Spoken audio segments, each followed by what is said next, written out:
نبی کریم صلی اللہ علیہ وسلم کے زمانے میں ایک مرتبہ ایک واقعہ ہوا. حضرت اسامہ بن زید رضی اللہ تعالی عنہ، یہ نبی کریم صلی اللہ علیہ وسلم کے بہت لاڈلے صحابی تھے. یہ اسامہ بن زید ایک مرتبہ ایک لشکر لے کر گئے، کسی قوم پر حملہ کرنا تھا. اس قوم میں ایک شخص ایسا تھا جو مسلمان ہو چکا تھا.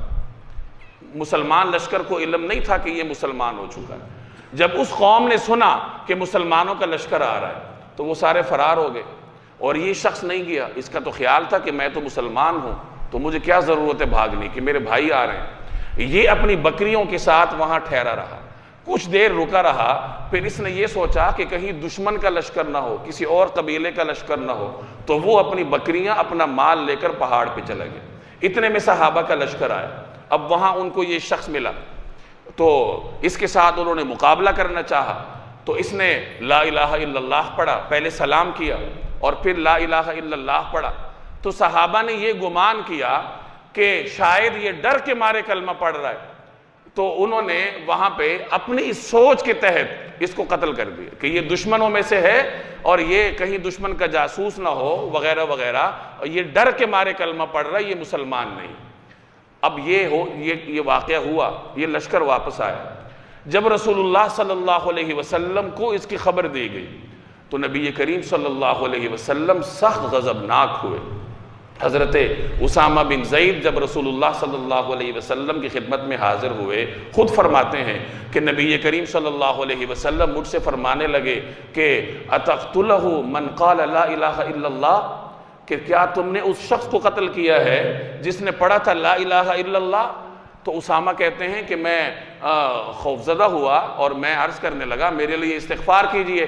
لیکن نبی کریم صلی اللہ علیہ وسلم بار بار یہی جملہ دہرا رہے تھے، اتقتلہ من قال لا الہ الا اللہ، اتقتلہ من قال لا الہ الا اللہ. اسامہ کہتے ہیں کہ مجھے اس موقع پر یہ تمنا ہوئی کہ کاش میں اس سے پہلے مسلمان ہی نہ ہوتا اور آج مسلمان ہو جاتا. یعنی آج اگر میں مسلمان ہوتا تو میرے پچھلے گناہ معاف ہوتے تو اس میں یہ جرم بھی میرا دھل جاتا. یعنی اتنا ان کے ذہن میں یہ جرم اتنا بڑا کر کے نبی کریم صلی اللہ علیہ وسلم نے پیش کیا کہ انہیں اس پر پشیمانی ہوئی کہ مجھے آج مسلمان ہونا چاہیے.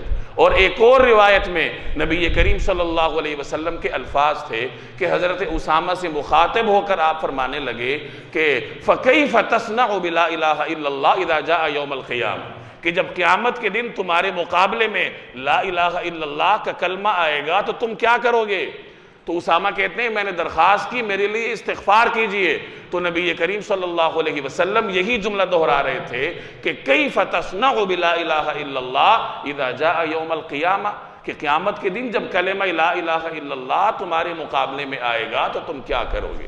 تو میرے بھائی یہ ایک مسلمان کی جان کی حرمت ہے، یہ انسانی جان کی حرمت ہے. جان جان ہوتی ہے، چاہے وہ کسی نظریے سے تعلق رکھنے والے انسان کی ہو، چاہے وہ امیر کی ہو یا غریب کی ہو. تو اگر کوئی شخص کسی انسان کے بارے میں غلط نظریات رکھتا ہے، غلط تمنا رکھتا ہے، کسی کے نقصان پر خوش ہوتا ہے، تو اسے ڈرنا چاہیے کہ کہیں ایسا نہ ہو کہ میں نے تو نہیں کیا لیکن اپنے تمنا کی وجہ سے ہی میں کرنے والوں کی فہرست میں شمار ہو جاؤں.